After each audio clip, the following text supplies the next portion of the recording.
Hello, jewelry lover. My name is Bella Naiman, and I'm the founder of New York City Jewelry Week. Welcome to this virtual program, part of NYCJW 24. The theme for the seventh annual edition is Wander and Wander, and it reflects the multifaceted nature of jewelry as both art and personal expression. Wander captures the awe inspiring craftsmanship behind each piece, the dazzling, delicate, or bold details that turn your head in admiration. Wander invites you to explore the wonderful and wild creative journeys behind the jewelry. It's not just about the finished piece, it's about the adventure it took to get there. Designers experiment, push boundaries, and play with ideas and materials. And this year, New York City Jewelry Week takes participants to see it all unfold. Every necklace, ring, and bracelet is a passport to a new world where innovation reigns and imagination knows no limit. So we hope that these programs will take you on that journey and are your passport as well.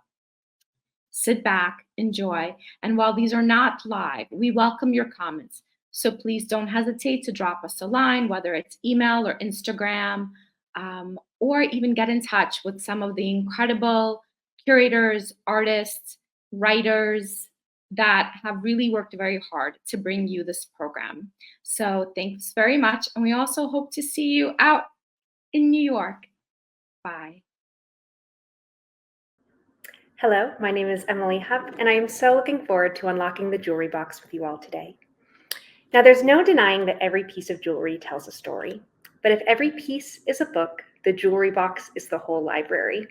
These houses of our most treasured items have long been overlooked, but today we'll be looking at how these intricate containers have transformed across history and investigating them as items of protection, expression, display, and mobility. For the purposes of this lecture, I'd like to clarify that I am only including objects that, based on historical evidence, were once used to hold jewelry. As we'll see with these boxes, there was no shortage of creativity in the past, and I have no doubt that bracelets and brooches have long graced receptacles not originally intended for that use.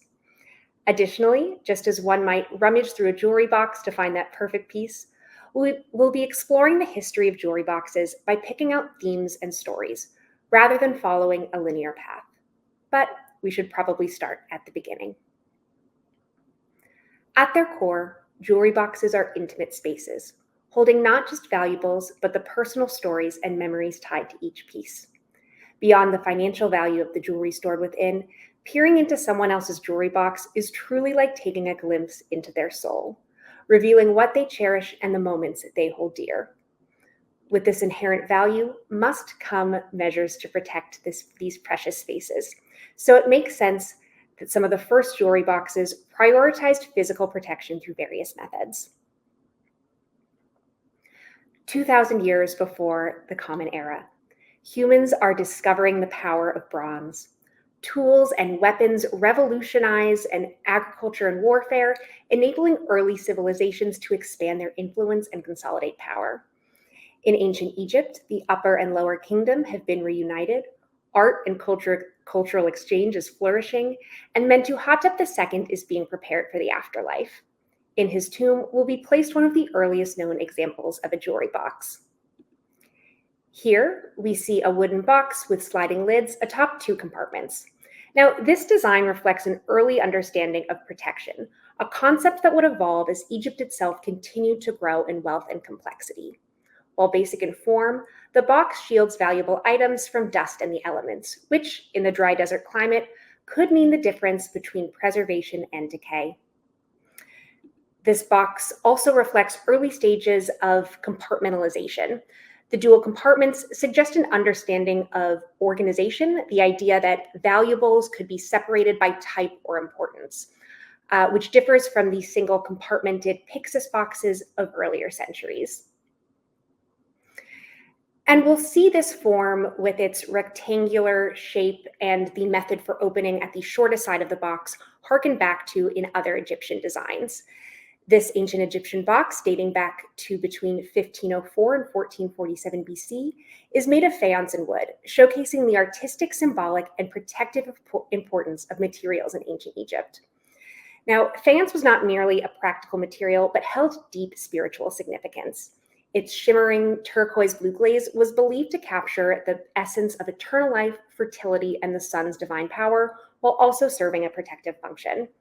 Much like the belief in magical properties of faience, jewelry in ancient Egypt was thought to offer spiritual protection and was worn by all classes, from poor farmers to wealthy royals.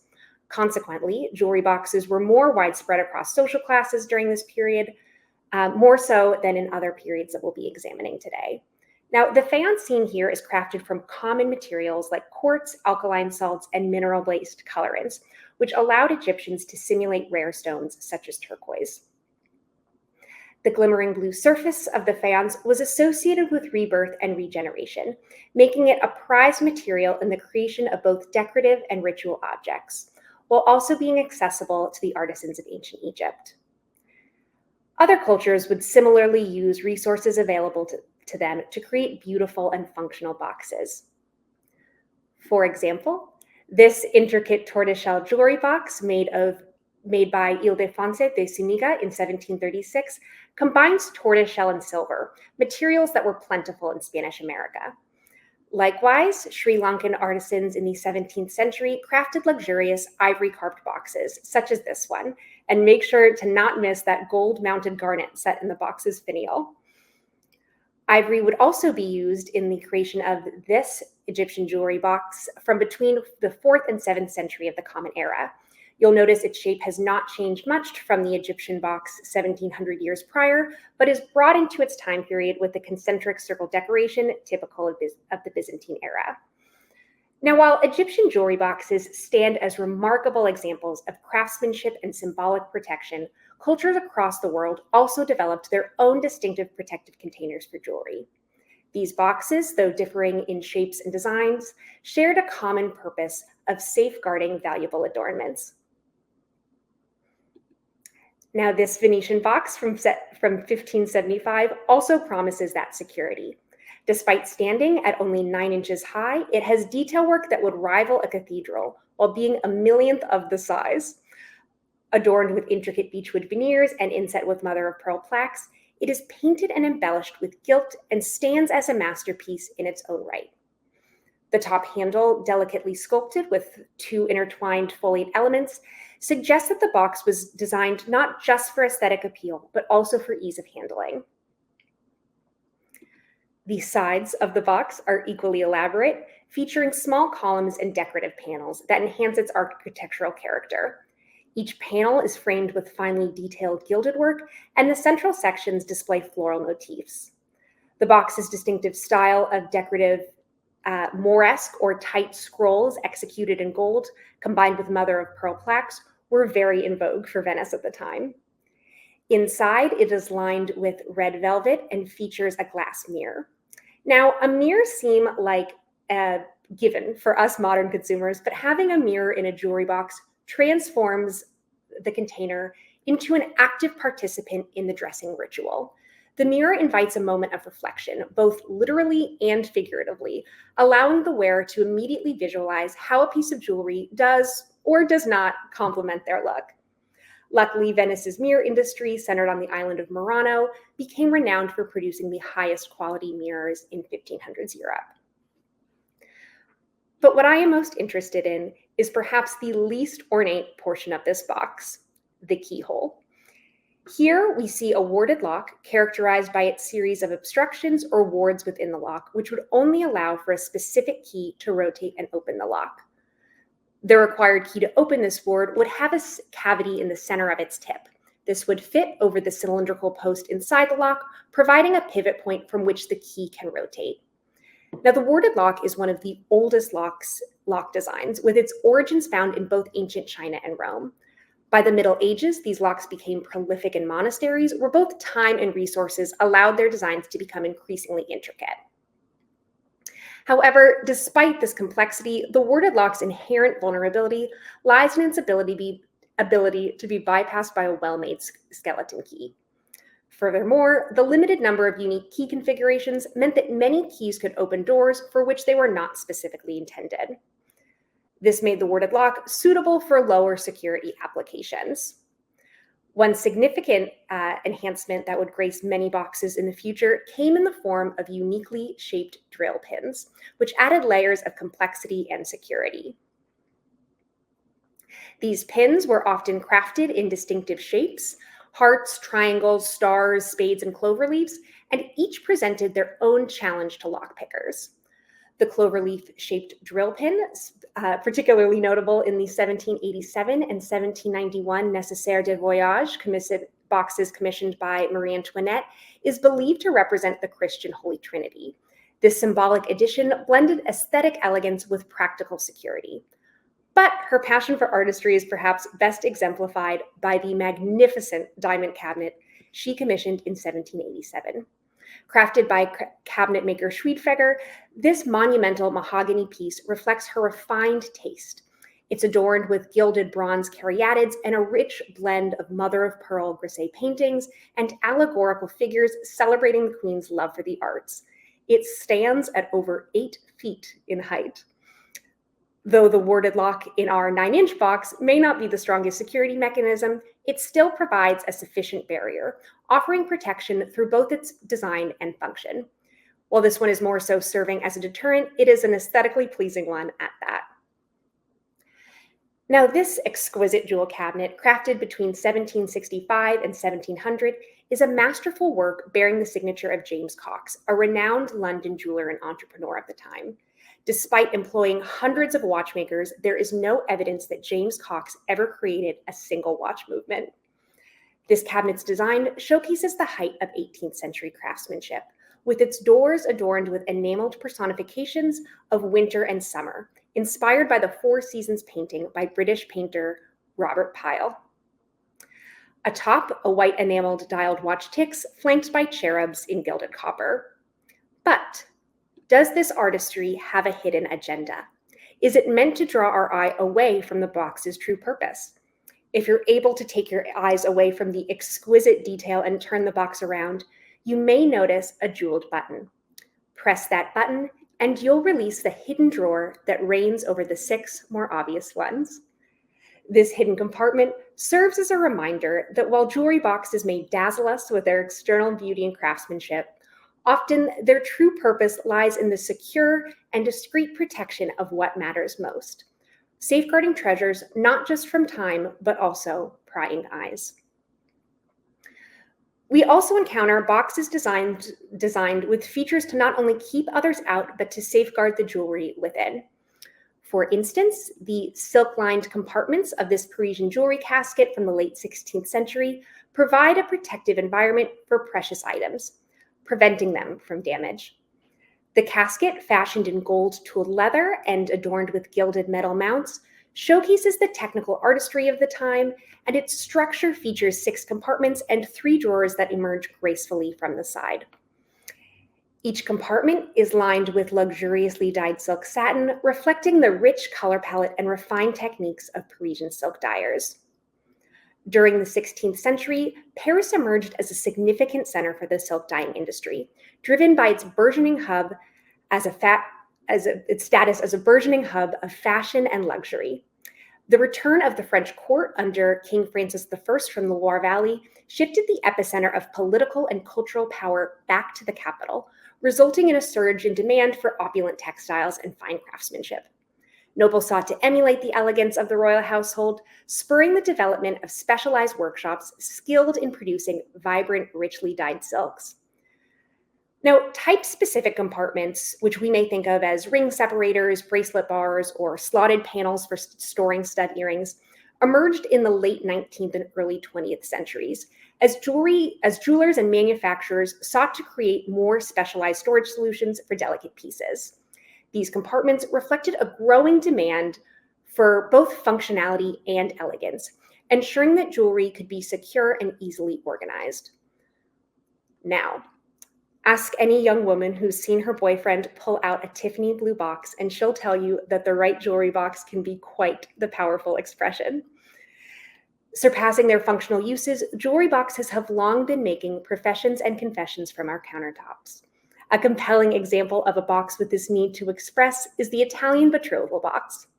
This one, from 1450, serves not only as a container for precious gifts, but also a powerful symbol of love, status, and financial security. A future groom would send this box containing jewelry like this silver double portrait pendant or a golden belt to his bride-to-be in hopes of winning her favor. These boxes often featured love inscriptions and well-dressed couples. Leopards, as seen here, symbolizing nobility and luxury, were also common motifs. Given that marriages often entailed significant financial considerations, the betrothal box also functioned as a symbolic assurance of future wealth and prosperity, which would be particularly useful for a bride who might be feeling ambivalent about her impending nuptials. Now, despite this box being constructed through simple means, a nail holding in place a piece of bent wood with wooden discs serving as the bottom and top lid, the decoration would have been much more reassuring to our bride. The gilding and painted details reflected the artistic traditions of the time, transforming the box into an expression of the groom's character and aspirations, blending practicality with personal and cultural significance. While the betrothal box was designed to express personal affection and financial assurance within a close circle of family and intimate relationships, other types of boxes were crafted to make broader, more public statements about a person's values and beliefs. In the heart of the Renaissance, amidst a world of opulence and stringent social hierarchies, objects like this casket became profound vessels of personal expression. It was crafted in the late 16th to early 17th century and likely in the workshop of Wenzel Jamnitzer. Jamnitzer was the best-known German goldsmith of his era and a court goldsmith to a succession of Holy Roman emperors. Unfortunately, many of his works were melted down during the 30 Years' War, but this one survives and tells a story far beyond its silver and gold-toned metal. Each side of the casket is adorned with rounded arches and pilasters, framing silver reliefs of the Passion of the Christ. The figures of the Virgin, Christ, and 12 apostles serve as eternal witnesses to the owner's piety, while the lid depicts the resurrection. Inside, the casket is as richly adorned as the exterior, with elaborate strapwork and Moresque designs. This intricate ornamentation showcases the owner's appreciation for art and the international influences of the time, particularly the Islamic arabesque patterns that captivated Renaissance Europe.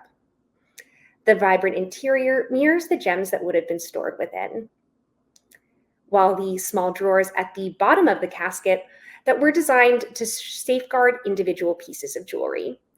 These compartments provided a secure and organized way to store precious items, ensuring they were protected and easily accessible. Each drawer, a small fortress for the treasures, reinforced the casket's role as a guardian of personal wealth and legacy. During the Renaissance, jewels and precious objects like this casket were not just possessions. They were statements. They indicated the owner's place in society, their wealth, and their cultural refinement. This casket is more than a box. It is a narrative of faith, artistry, and social identity. It stands as a testament to the complex interplay of personal expression, spirituality, and the ever-present desire to leave a mark on the world. Some items that may have been seen in a box like this might include this pendant with Charity and her children, which, like the casket, also once belonged to Baron Karl von Rothschild, the Frankfurt-born banker, this gold and enameled necklace with rubies, or this Gimel ring. I find this Gimel ring absolutely enchanting. It interlocks and features a phrase that loosely translates to, "Those whom God hath joined together, let no man put asunder." A similar inscription was found on the wedding band of Martin Luther to his wife, an ex-nun whom he helped escape from her nunnery in an empty fish barrel. Now, when talking about expression, it would be remiss not to turn to the owners of jewelry boxes with a lot to express: teenage girls. We begin with an example from the past. This casket or cabinet made by Elizabeth Nichols, an English girl in 1686, and this box would have been the pinnacle of her needlework education. Also depicting a biblical story, this wooden box with silk embroidery shows Esther, the young Jewish heroine who defended her people from a Persian assault. We can see a variety of stitches, satin, laid, and couch stitches flanked by silver and gold trim. This box may have housed items, small items like a posy ring. Small, not overly ornate pieces would have been used by a middle-class English girl like Elizabeth. And I want to look at this piece in conjunction with the timeless ballerina jewelry box. This icon has made its way into the bedrooms of little girls for decades, but how did this box come to be? The story starts with Anton Fauve, a Swiss watchmaker. In 1796, Fauve incorporated a miniature version of a carry-on into a watch. By utilizing a pinned cylinder and a comb with tuned teeth, he was able to produce musical notes, and this would later be recognized as the first comb music box. Fauve's innovation laid the groundwork for further development and the widespread popularity of music boxes in the 19th century. There have been several to claim their creation of the ballerina. One to do so and build quite the jewelry box empire was Emilio Mille. 100 years after Fauve's invention, in 1896, Emilio emigrates at 12 years old to the US. By studying the craft of jewelry display cases, he eventually opens his own shop in 1912.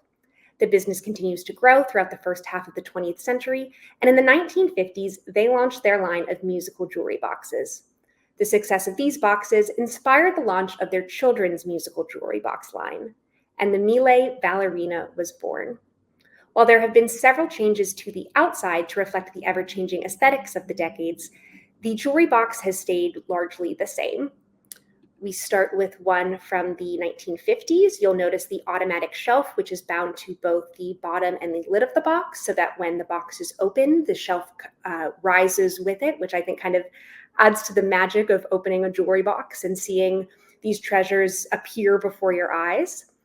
And you'll see that also in this one from the 1960s, as well as this one, where we do have a rare deviation here. She appears much more as almost a can-can dancer, but again, really largely the same. We move into the 1970s, where we're really first seeing like the first sign of like an aesthetic identity in this kind of Lisa Vanderpump looking exterior, as well as this one in the 1980s. We can also see here that the box has changed to plastic, as well as the ballerina here has a plastic skirt. This was definitely less popular, and she has since returned to her fabric element. But what I find so fascinating about both of these boxes is that they both contain an image of another young woman. Whether it be the biblical Esther or the endlessly twirling ballerina, there seems to be a friendly female presence, as if to help usher in that first stage of womanhood. The boxes symbolize a new level of responsibility and care for cherished possessions, while also being filled with meaningful jewelry, reflecting her growing sense of identity and personal style. The items within could be anything from beaded friendship bracelets to one's first pair of pierced earrings to a cherished trinket. No matter the value, they remain treasures to their owner nonetheless. These boxes are not solely vessels of jewelry, but vessels that carry the child across the threshold of young adulthood. While some boxes are rich with symbolism and personal narrative, others are intended to act as showcases, designed to present and enhance the allure of the jewelry they hold. A fascinating example of a jewelry box with this purpose is this Dutch coffer from the mid-17th century.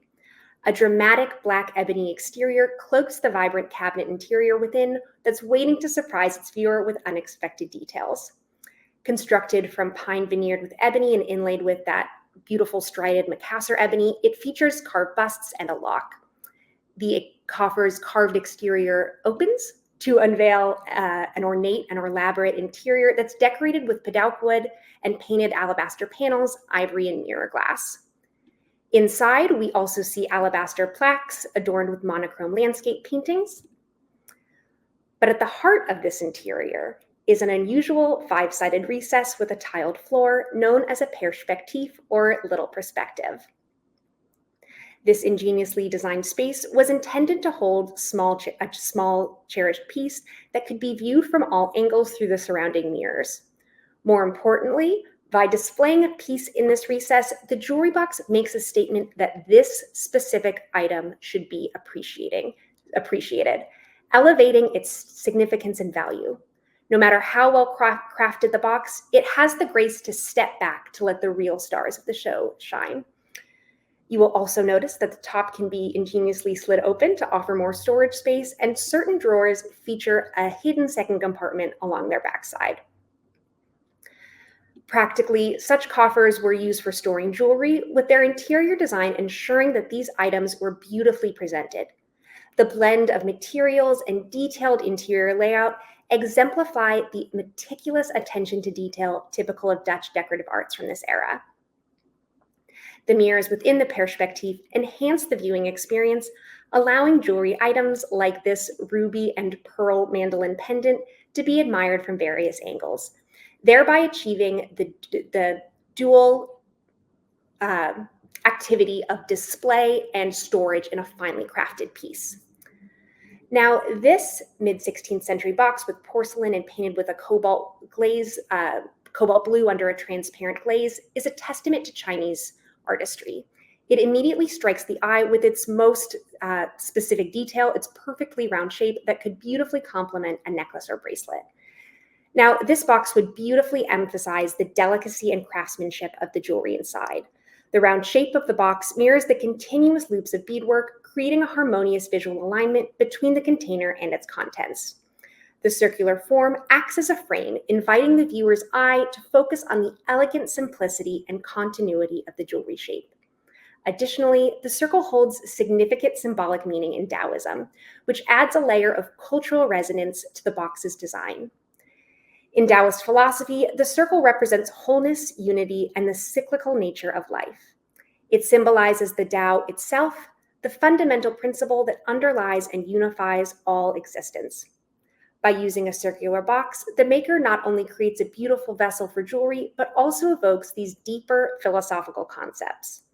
The jewelry contained within such box is not seen merely as an accessory, but as an object that is part of a larger interconnected reality, echoing the Taoist ideals of harmony and balance.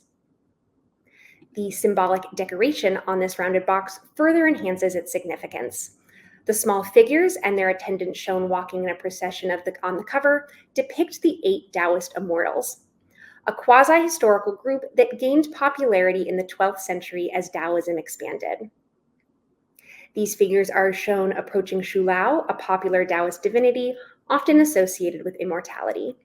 This imagery aligns with the circular shape of the box, reinforcing themes of eternity, spiritual transcendence, and the timeless connection between art, culture, and spirituality. The popularity of circular jewelry boxes continued in China for centuries, evidenced by a similar example likely from the 19th century. The box is a hollow wooden circle with a hinged cover secured by a metal holding pin and ring. Black lacquered, the top is richly painted in red, gold, and black and depicts a pair of confronted 4-clawed dragons chasing a flaming jewel, a symbol of imperial power and good fortune.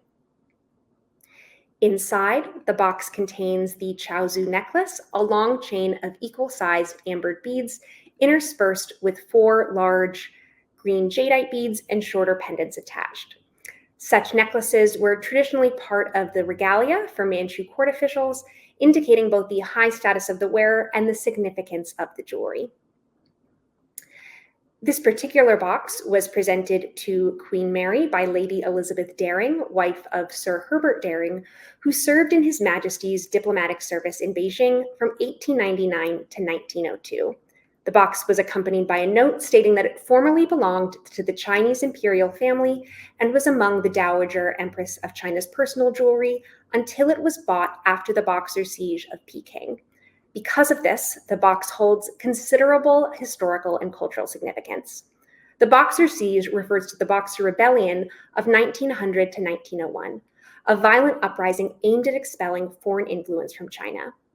Following the suppression of the rebellion by an international coalition in 1901, numerous items, including this jewelry box, were looted from the capital.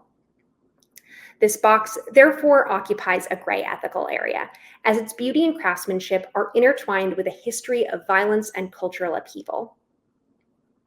Looted during a period of imperial instability, the object not only reflects the artistry of Chinese craftsmanship, but also serves as a reminder of the complex legacies of foreign intervention and the redistribution of cultural treasures under contentious circumstances. In contrast to the complex history of the looted artifact, we turn now to the Walnut Surprise Ring Box by Carvin French Jewelers. This box plays a coy game with the treasures it holds, both displaying and subtly concealing the piece. This box, made entirely of rock quartz and gold, was meticulously carved to resemble the textured surface of a walnut and offers a balance between revealing and obscuring. While the transparency of the quartz allows light to reflect off the jewelry inside, creating a subtle sparkle, the intricate walnut texture slightly distorts the view. The beauty of the quartz walnut lies in its ability to showcase a piece of jewelry, such as a ring, without fully giving away the magic of what's inside. The viewer catches glimpses of light and form, but the carved design keeps the contents from being fully exposed, heightening the sense of anticipation. It's a clever nod to the dual purpose of jewelry boxes, both protective and decorative, while inviting a deeper appreciation for the art of display. Now, this beautifully crafted watch case, made between 1800 and 1830, exemplifies how objects of daily utility, such as timepieces, could be transformed into decorative art pieces through their containers. The case is carved from walrus ivory, a luxurious material often used in fine crafts from this period. And the delicate painting on the case is either done in watercolor or gouache, which were the most common mediums used on ivory miniatures. These pigments, while vibrant and detailed, are highly sensitive to light over time, and exposure could cause them to fade. The decorative motifs, such as the ship painted at the bottom and the intricate leafy borders, reflect both nautical and natural themes, suggesting a connection to maritime culture, which was prominent during this period. The bird and whale at the top add to this maritime symbolism as well. Now, this case was once owned by George Coe Graves, who would go on to fund an Arctic expedition in 1929 with a dual purpose of exploration and collection of ivory. Functionally, this case would display a watch with a circular opening, allowing a view of that watch face. However, its design elevates it beyond a mere functional piece.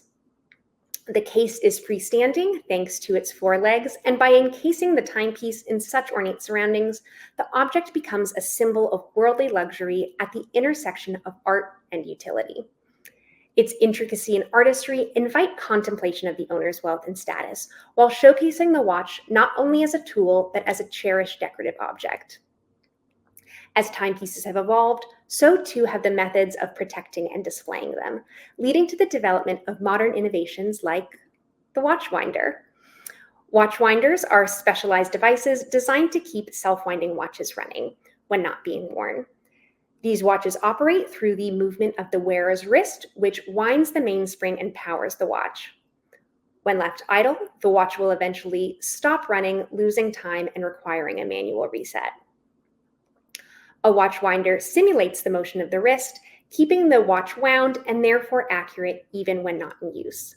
This is especially important for watch collectors or anyone who rotates between multiple timepieces, ensuring that each watch remains ready to wear.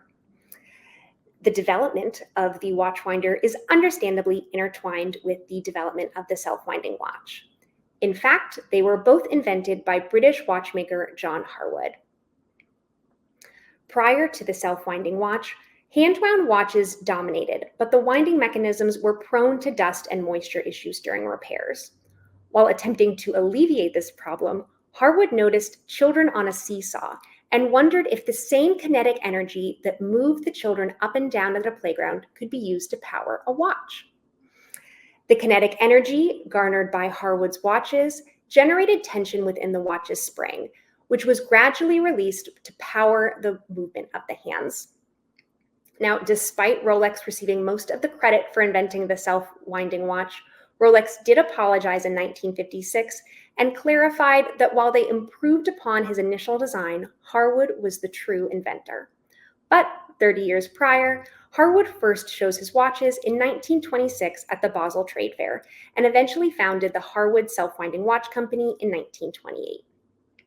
In an attempt to prove that his automatic watches did indeed work, Harwood created the watchwinder to assure future customers. This initial watchwinder held 12 watches, and it wasn't long before jewelry stores started featuring watchwinders in their storefronts to highlight the quality of their newest self-winding watches. Today, while they surely serve a functional purpose, protecting the accuracy of the watch by keeping it wound, I argue that their value as a decorative object should not be overlooked. Their continuous motion draws attention to the sophisticated engineering that powers the watch, making the winder not just a practical tool, but a stage that amplifies the elegance and precision of the timepiece. In recent years, technological advancements have made watch winders more sophisticated, with features such as LED lighting, touchscreen controls, and even app connectivity for remote control and customization. These innovations also reflect the growing demand for personalized and high-tech solutions in the luxury watch and jewelry space. In the realm of jewelry storage, mobility has always played a pivotal role, serving both practical needs and cultural functions throughout history. From ancient traders who transported precious goods along the Silk Roads to aristocrats ensuring their treasures accompanied them on grand tours, jewelry boxes have been designed to safeguard and transport valuable items. This evolution continues today, with modern jewelry organizers reflecting solely one facet of a larger gem when it comes to how we consider the mobility of jewelry. Beyond mere convenience, these mobile storage solutions represent centuries of innovation, adaptation, and the perpetual desire to keep our most cherished adornments close at hand, no matter where we go.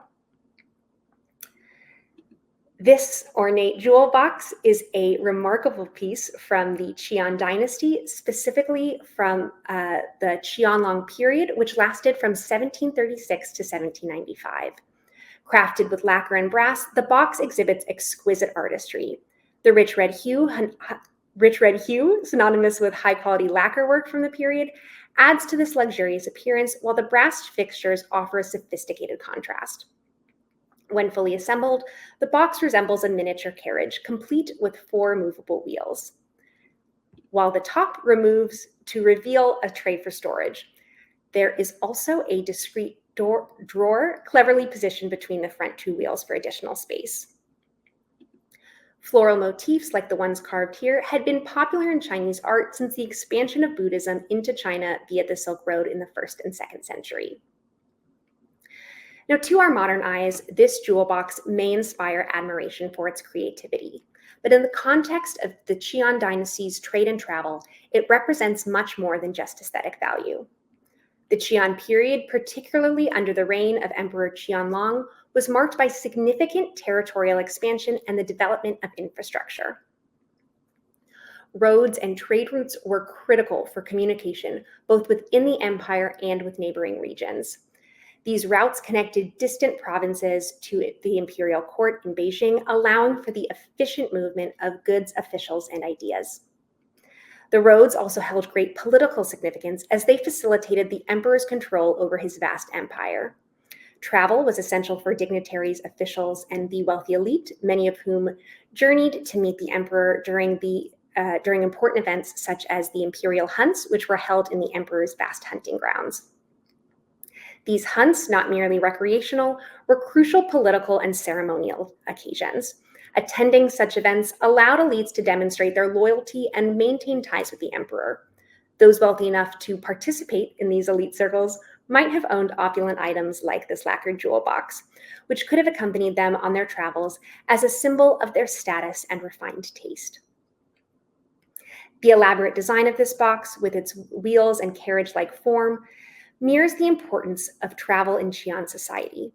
For wealthy individuals, their ability to move within the empire's well-maintained road network was a reflection of their privilege. Its craftsmanship and intricate floral motifs reflect both the cultural trends of the time and the deep connection between art, trade, and status in Qian China. Trade also played a pivotal role in the creation and distribution of this jewelry box. Crafted in the 1890s from wood, bark, and vegetable fiber by a Mengbetu artist in what is now the Democratic Republic of Congo. The Mengbetu court, established in the 18th century, gained wealth through its control of regional trade routes, which allowed for the commissioning of refined artwork. Traditionally, jewelry boxes were intended to hold the jewelry and hairpins of wealthy Mengbetu women. Typically, though, boxes used by the Mengbetu people favored more geometric forms. However, this box was produced during a period of immense cultural upheaval. The Scramble for Africa. As European powers raced to colonize the continent, the Mungbetu people, like many others, faced profound changes. Colonization reshaped the political and economic landscape, disrupting traditional structures and introducing European influence into the region. The anthropomorphic design of this box, featuring 2 carved feet, legs, and a woman's head, suggests it was likely made for a European market, a direct consequence of the colonizing forces seeking to exploit African art and labor. As European demand for African art grew, Mungbetu artists, whose traditions had long flourished in royal courts, found themselves adapting their styles to suit foreign tastes. They incorporated human and animal figures to appeal to European collectors, thus capitalizing on the economic opportunities presented by cross-cultural trade, even as their autonomy was threatened by colonial rule. The unknown artist who crafted this box demonstrated not only exceptional skill with an adze, which is a tool similar to an axe, but with an arched blade that runs perpendicular to the handle, but also a keen understanding of European consumer preferences. This box's human features, especially the woman's head on the lid, would have been particularly attractive to European buyers. European fascination with Mungbetu hairstyles, notably the practice of tightly binding infants' heads to create a high forehead, which was a marker of social status and beauty, became a symbol both admired and objectified. Additionally, the use of a Mungbetu body eerily reflects, the body as a vessel eerily reflects the European colonial perspective of African labor, reducing human lives to utilitarian objects and reinforcing exploitative dynamics of seeing African bodies as mere tools for economic gain. By the late 19th century, Mungbetu artists increasingly produced anthropomorphic art to meet this growing demand. Due to the long-term effects of colonizations, few Mungbetu boxes not made for the European market have survived. This jewelry box stands as a complex symbol of the impact of colonization on African art. It tells the story of how Mungbetu artists navigated the intersecting worlds of their own cultural traditions and the burgeoning European market for African art during a time of profound colonial disruption. Jewelry boxes that are made to travel great distances offer a unique lens into the time periods in which they were crafted, as they reflect not just the practicalities of movement, but also the shifting social roles and the values of those who traveled. These boxes often reveal clues about how society's priorities were evolving. For example, in the 1920s, jewelry boxes evolved to accommodate the dynamic lifestyle of independent, who in the United States, if you were a white woman, were enjoying newfound opportunities such as the right to vote, reflecting their growing presence in public and professional spheres. The rise of costume jewelry during this era also played a significant role in this evolution. As jewelry became more accessible and affordable, women began to own a greater variety of pieces, necessitating practical yet stylish ways to secure and organize their growing collections. These developments led to the creation of more portable jewelry boxes that combined functionality with fashion. Compact and elegantly designed, these boxes allowed women to organize and access a variety of jewelry pieces, from long strands of pearls to sparkling brooches and statement earrings, making it easy to transition one's look from day to night. The design of these boxes was heavily influenced by the Art Deco style, characterized by its emphasis on geometric shapes, symmetry, and high contrast color palettes. Inside, the boxes were typically lined with soft fabrics like velvet or felt. Here we see one from the Celluloid Corporation. The Celluloid Corporation was founded in 1872 by celluloid inventors, and this would actually be the start of the plastics industry in the United States. Here we see the Brinkley pattern, which was launched in 1929 on the hinged celluloid box. This box would have been substantially lighter weight than previous boxes, which makes sense when we consider how much portability was a key feature, mirroring the versatility required by socially active women. These jewelry boxes often featured secure clasps to ensure that jewelry remained safe while being carried. Many included built-in mirrors, allowing for quick touch-ups and adjustments on the go. They could easily fit into larger handbags or be carried by hand, making them an essential accessory for women who prided themselves on being prepared for any occasion. Moreover, the increased mobility of women during this period, who were moving between apartments and boarding houses, embracing urban living more so than in previous generations, influenced jewelry storage solutions. The need for versatile, compact, and easily transportable jewelry boxes became apparent as these women more frequently changed residences, requiring their valuables to be securely stored and conveniently moved.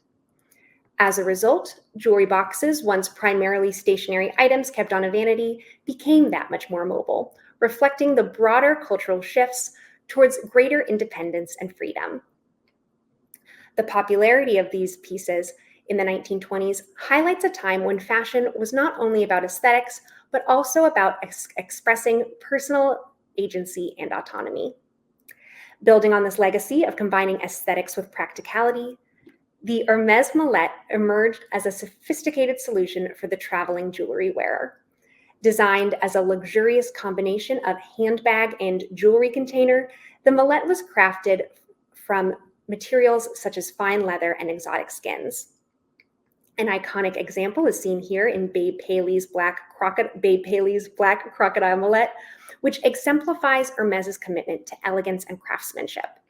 The interior of the Mallet is meticulously organized, featuring compartments and cushioned spaces to protect jewelry. Some items that may have been seen or stored in this Mallet could be this Schlumberger turquoise and gold ring, or these Verdura earrings. The thoughtful design of this case ensures that the owner can travel with their most treasured pieces securely and stylishly. The Hermès Mallet is more than just a storage solution. It is a statement of sophistication and readiness, embodying a lifestyle where luxury seamlessly intertwines with functionality. This one in particular bears an uncanny similarity to this 15th to 16th century leather coffret.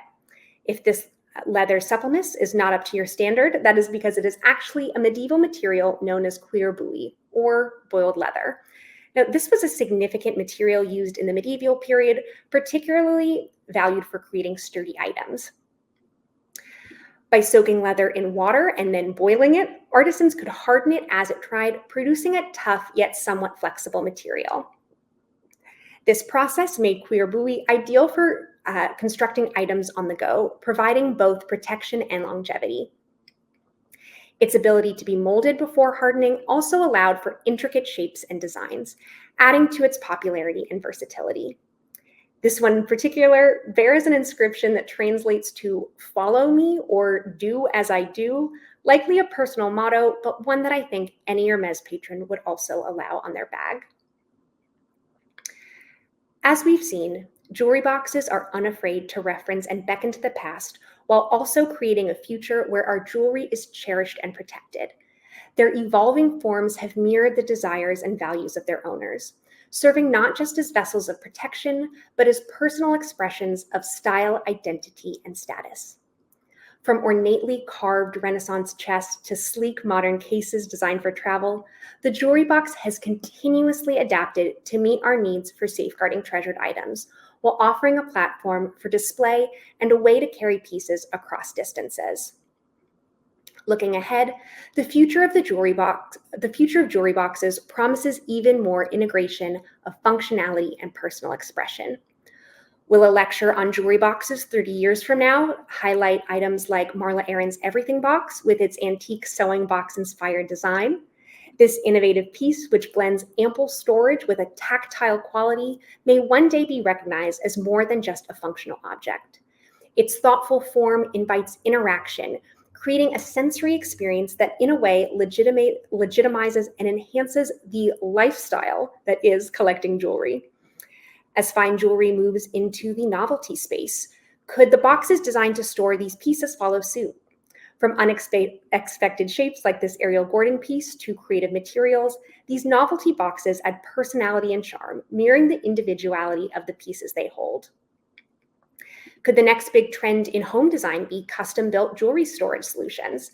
As home security innovations advance, the ability to securely store jewelry and luxury items is shifting from a mere perk to an essential feature.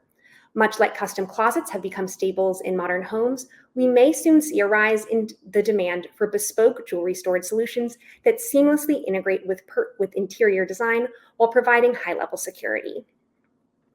Taking inspiration from the growing market for luxury vaults, such as those by Casoro, features like biometric locks, RFID tracking, and discrete alarm systems could become standard. These custom-built boxes, incorporated into walls or furnishings, would not only enhance the aesthetic appeal of a space, but also offer advanced protection, reflecting the growing desire for personalized and secure living environments. At the same time, rising living costs and sustainability concerns might push us towards repurposing everyday items, such as oyster dishes and ashtrays, into creative jewelry storage solutions. As the housing crisis deepens, we could soon see a divide where bespoke high-end storage caters to those who can afford it, while vertical space-saving designs become essential for continuous renters. Regardless of how the jewelry box continues to evolve, these objects will undoubtedly remain significant in our lives. As both functional and sentimental items, jewelry boxes have always served as more than just storage. They are the protectors of memories, holding not just valuable pieces, but the personal stories attached to them. No matter what the exact future of the jewelry box will look like, these objects will continue to be meaningful as they accompany us through life's journeys, ensuring our treasures remain both secure and close to our heart. Thank you so much.